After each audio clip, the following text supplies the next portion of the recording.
শতকরা 94% মুসলমানের দেশে হিন্দুদের পূজা যদি আওয়াজ করে হতে পারে, এই দেশে যদি গান বাদ্য বাজনা যদি আওয়াজ করে হতে পারে, ইসলামী সম্মেলনের আওয়াজ এমন ভাবে হবে গোটা বাংলাদেশের মানুষ তরতর করে কেঁপে থাকে।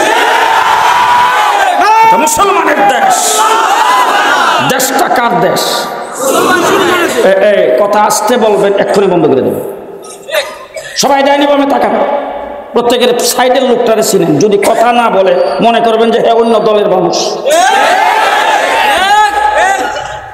কথা বলবেন না, চুপ করে থাকবেন। খুব ভালো করে মনে রাখবেন, দেশটা মুসলমানের দেশ।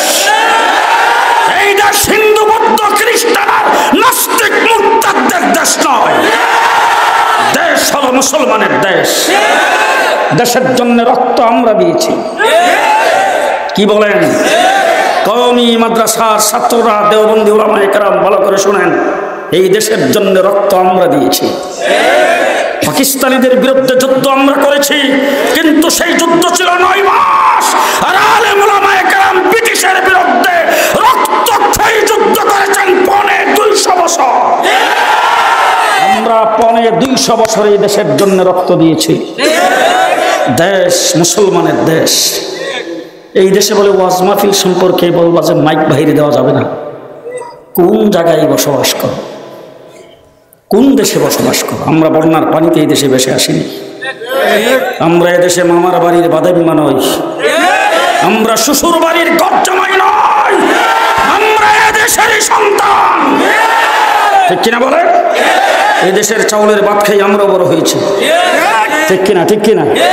মুহাম্মদুর রাসূলুল্লাহ সাল্লাল্লাহু আলাইহি সাল্লামের উম্মত আমরা। কোরআন শরীফের ভিতরে আল্লাহ পাক বলেছেন, কুনতুম খায়রা উম্মাতিন উখরিজাত লিন-নাস। আল্লাহ পাক আমাদেরকে শ্রেষ্ঠত্ব দান করছেন খালি বাংলাদেশে না, ভারতবর্ষে। কোন জায়গায়? হযরতে আদম আলাইহিস সালাম থেকে শুরু করে ঈসা আলাইহিস সালাম পর্যন্ত যত নবী পৃথিবীতে আগমন করেছেন, সমস্ত নবীর উম্মতের ভিতরে আল্লাহ বলেন তোমরা শ্রেষ্ঠ। সুবহানাল্লাহ বাড়ি যে করেন, আল্লাহ বলেন তোমরা শ্রেষ্ঠ, খাইরে উম্মত। তোমাদের চাইতে কোন শ্রেষ্ঠ উম্মত পৃথিবীতে তৈরি করে নেই। কোন মানুষ যদি শ্রেষ্ঠ হয়, দামি হয়, সেই মানুষটারে কেউ কিছু দিতে চাইলে হিডেও দামি জিনিস দেয়। কি বলে? আপনাদের এলাকায় ইউনিয়ন পরিষদের চেয়ারম্যান সাহেব তার মেয়ের বিয়ার দাওয়াত দিচ্ছে, আপনি কি দিবেন? আরে দামি মানে বেশি চেতে বেশি হয়তো 1000 টাকা বা এ জাতীয় একটা। এমপি সাহেব দাওয়াত দিলে ওরে বাবা, বেগমে 3000 দেশ দূর। এমপি সাহেবের বিয়ে 3000, কমপক্ষে 5000 না দিলে ইজ্জতই নষ্ট। মন্ত্রী যদি দাওয়াত দেয়,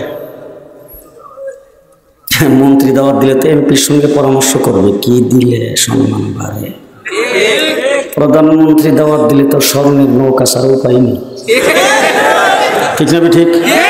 তাহলে আপনি যেমন দামি তেমন প্রেজেন্টেশন তেমন উপহার। আমার আল্লাহ বলেন তোমরা দামি, কুনতুম খায়রা উম্মাতিন উখরিজাত লিন-নাস। তোমরা সবচাইতে দামি, তামাম পৃথিবীর উম্মতের মধ্যে তোমরা দামি। এই জন্য আমি আল্লাহ পাক তোমাদেরকে ইবাদত দিছি দামি, কোরআন দিছি দামি, নবী দিছি দামি। সুবহানাল্লাহ, সুবহানাল্লাহ। আল্লাহ পাক বলেন ইবাদত দিছি দামি, নবী দিছি দামি, কোরআন দিছি দামি। সবচাইতে দামি জিনিসগুলি তোমাদেরকে দান করেছি। বলে কেমন দামি? আমার আল্লাহ পাক বলেন ইন্নাল্লাহ হাশতারা মিনাল মুমিনিন, আমি মুমিনদের সাথে ব্যবসা করি। আল্লাহ ব্যবসা করেন কার সাথে? জি, আল্লাহ পৃথিবীর কোন রাজা বাদশাদের সাথে ব্যবসা করেন বলেন না। আল্লাহ বলছেন ইন্নাল্লাহ হাশতারা মিনাল মুমিনিন, আমি মুমিনদের সাথে ব্যবসা করি। এবার আপনার সঙ্গে যদি কোনো কোম্পানি ব্যবসা করে, কোম্পানির সঙ্গে যদি আপনি ব্যবসা করেন, তাহলে কোম্পানি কিন্তু আপনাকে বছরে 1-2 বার অফার দেয়। দেয়নি? অফার দেয় না? দেখবেন যে একটা চিপসের প্যাকেট কিনবেন, একটা বল ফ্রি। একটা সার্ফ এক্সেলের প্যাকেট কিনবেন, একটা বালতি ফ্রি। একটা লুডুসের প্যাকেট কিনবেন, একটা গ্লাস ফ্রি। কথা কয় না? ঠিক আছে? ঠিক। এরকম ভাবে যেই কোম্পানির সাথে ব্যবসা করবেন, সেই কোম্পানি আপনাকে বছরে 1-2 বার অফার দিবে। সীমিত পর্যায়ের অফার, 1 দিনের অফার, 1 বারের অফার, 1 মাসের ভিতর অফার শেষ, 15 দিনের ভিতর অফার শেষ। আমার আল্লাহ বলেন বান্দা তোমাদের সাথে ব্যবসা করি, ইন্নাল হাসানাত ইযহিবনা সাইয়্যাত। ব্যবসা আমার সাথে করবা, যেইটা কিনবা